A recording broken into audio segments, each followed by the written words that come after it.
नमस्कार, आप देख रहे हैं दादरी अलर्ट और मैं हूं आपके साथ संजय रामफल।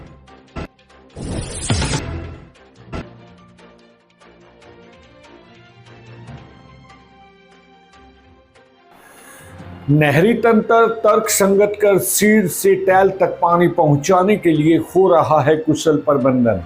श्रुति चौधरी।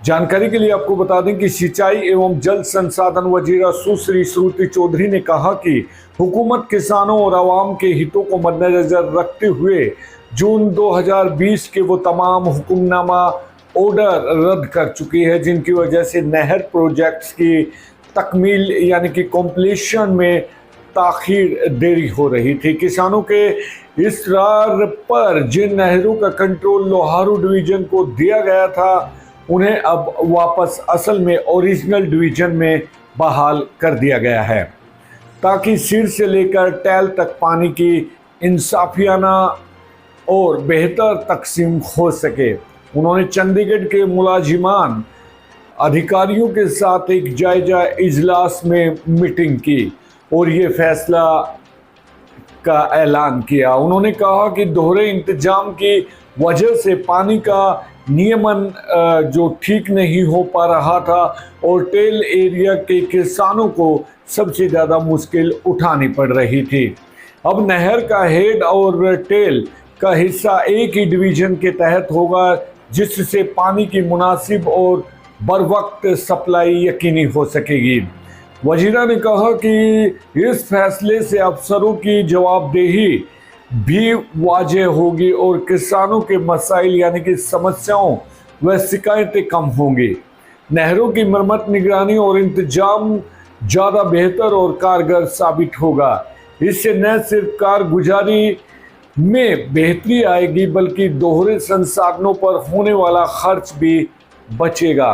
उन्होंने जानकारी देते हुए ये भी बताया कि जिला भिवानी के सिवानी ब्लॉक के गांव खेड़ा में 17.54 करोड़ की लागत से दफ्तर कॉम्प्लेक्स, नहर विश्राम गृह और मुलाजिमान के लिए आवास तामीर हो रहे हैं जिनका काम 80% मुकम्मल हो चुका है। यहाँ लोहारू, सिवानी और डिक्कड़ा डिवीजन के एसडीओ एक ही जगह बैठकर किसानों की समस्याओं का हल करेंगे।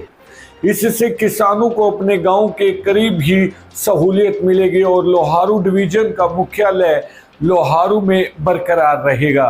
श्रुति चौधरी ने यह भी कहा कि ये कदम हुकूमत की किसान दोस्त पॉलिसी और कुशल जल प्रबंधन के जज्बे को वाज़ेह करता है। उन्होंने कहा कि नहरों का बेहतर इंतजाम और मॉडर्न बुनियादी ढांचे में निवेश दोनों से ही किसानों को राहत और इत्मीनान हासिल होगा। ऋण आवेदकों को अविलंब मिले आर्थिक मदद। उपायुक्त हकदार लाभार्थियों तक हुकूमती स्कीमों का पहुंचाने का फायदा। अब खबर विस्तार से। उपायुक्त डॉक्टर मुनीश नागपाल ने तमाम बैंकों के शाखा प्रबंधकों से कहा कि वो केंद्र और सूबा हुकूमत की जानिब से चलाई जा रही कर्ज यानी कि लोन स्कीमों के तहत आवेदकों को फौरन माली मदद उपलब्ध करवाना कर समाजी तरक्की में अपना हिस्सा डालें। उन्होंने कहा कि जो भी कर्ज की दरख्वास्तें मुख्तलिफ महकमों से ताल्लुक़ रखती हुई बकाया हैं उनको जल्द से जल्द मंजूरी देकर हकदार को फ़ायदा पहुंचाना यकीनी बनाया जाएगा। उपायुक्त ने मंगलवार को लघु सचिवालय के सभागार में एलडीएम ऑफिस की तरफ से मुनक्किद जिला सतही डिस्ट्रिक्ट लेवल समीक्षा और मशावरती कमेटी के इजलास से खिताब कर रहे थे। उन्होंने कहा कि हुकूमत की जानिब से मुल्क की माशी तरक्की, इकोनॉमिक ग्रोथ के लिए कई स्कीमें चल रही हैं जिनके तहत ज़रूरतमंद लोग बैंकों से लोन लेकर अपना कारोबार शुरू कर सकते हैं।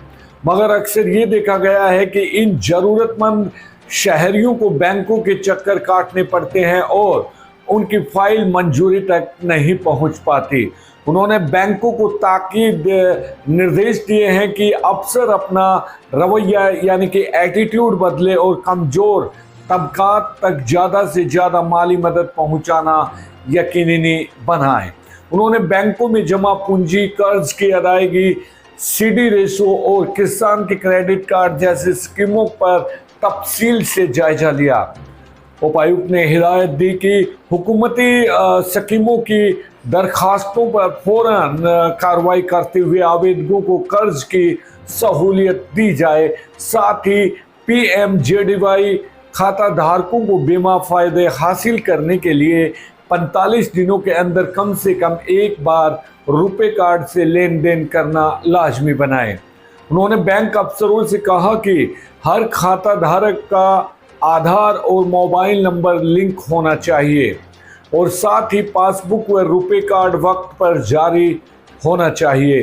उन्होंने इस बात पर जोर दिया कि दरख्वास्तों के वक्त पर निपटारे के लिए बैंक और महकमे आपस में बेहतर तालमेल कोऑर्डिनेशन बनाएं। उन्होंने वार्षिक कर्ज योजना, एनुअल क्रेडिट प्लान और विभिन्न स्कीमों जैसे कि स्टैंड अप इंडिया, मुख्यमंत्री अंत्योदय परिवार उत्थान, दीनदयाल अंत्योदय योजना, राष्ट्रीय ग्रामीण आजीविका मिशन के तहत किए गए कामों की तफसील से समीक्षा की। LDM दीपक रंगा ने बैठक में बताया कि केंद्र हुकूमत की स्कीमों से आवाम को ज़्यादा से ज़्यादा वाकिफ कराने के लिए ग्राम पंचायत स्तर तक मुहिम चलाई गई है ताकि हर हकदार शहरी तक इन स्कीमों का फ़ायदा पहुंच सके। तो दोस्तों, ये थी आज की हमारी अहम और मुख्य खबरें। हर रोज ऐसी खबरें देखने के लिए अगर आपको हमारा चैनल पसंद आता है तो ही लाइक कीजिए, वरना कोई बात नहीं। देखते रहिए, बने रहें हमारे साथ। आप अपना ख्याल रखिए। तब तक मुझे दीजिए इजाज़त। नमस्कार।